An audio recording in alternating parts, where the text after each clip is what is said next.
sitting here with the CEO of Red Lobster. I ain't gonna ask you for no cheddar biscuits, but we're gonna talk about what's going on here with Celebration Bowl. Okay.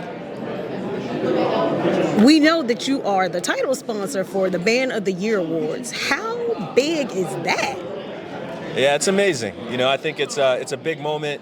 Red Lobster's had an amazing relationship with Black America for a long time. And I'm excited to make it explicit, shine a spotlight on what these kids are doing, the excellence that's out there on the field, the work that these people put in, and we're excited to be here.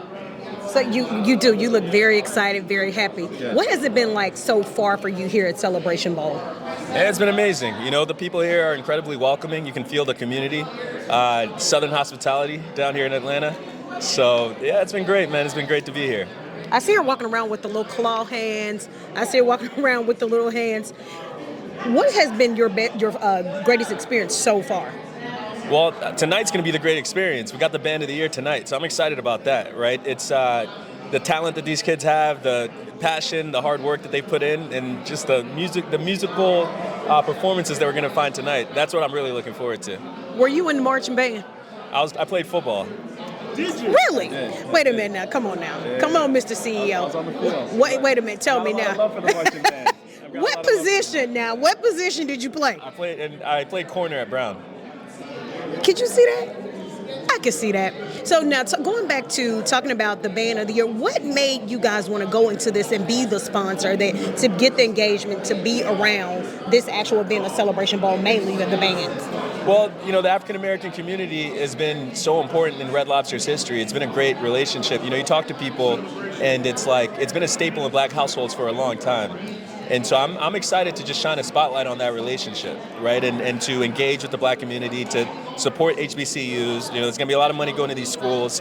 And, I think it's a great thing to give back and to really speak to a lot of our consumers that way. Now, y'all heard him say that he was on the field. Y'all heard him say he played corner. But now you're on the other side. And we know that in the HBCU community, sports are a big thing, but bands are a staple.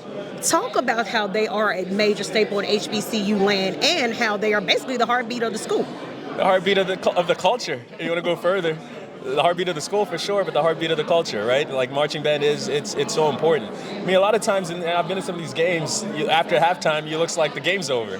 People are there for the band a lot of the time, right? And I played football, so that hurts me a little bit, but I also understand it when you see what these kids can do, right? So, it's an important part of Black American tradition. It's been a legacy for a long time, and again, we're just shining a spotlight on something that's already been there and already been excellent and already been important to the community, right? So we just get to elevate it, show it to the world, put it on ESPN, and it's a wonderful thing.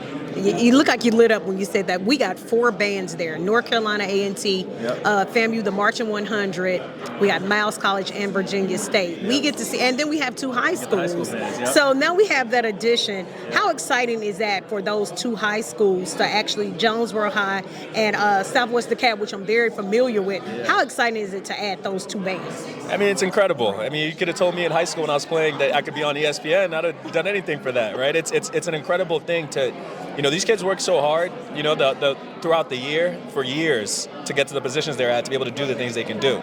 It doesn't happen overnight. So it's a reward for all that hard work, the dedication, the discipline, the work ethic, the teamwork, the effort they put in, and we get to highlight them and put them on TV, on ESPN, which is going to be something they'll remember for the rest of their lives, right? So it means a lot, and I'm glad we get to do it. Okay, now if you could have played one instrument, what would have been the instrument you were playing? Well, I did play an instrument. I played trumpet back in the day when I was young, when I was in elementary school. So it'd be trumpet because, I got to be loyal to that. So you still know how to play? No way. But if I had to choose one, I'd go back to my roots on that for sure. Kyle might still know how to play. He marched in the band. I marched in the band. I was a cymbal player. That was in high school over 25 years ago. Yeah. But you said you played football. Can you still play? Yeah. Oh, yeah, football I can still play. Oh, you still got it? Yeah. So you can still strap up. You never lose that. I might not run the 40 I ran, but, technique-wise, it'll be good. We're good. All right, well, thank you so much for joining us. We hope you enjoyed the rest of it, and we will be there for Band of the Year. Good, we're looking forward to it. Congratulations. Thanks for having me. Yeah, absolutely. Good.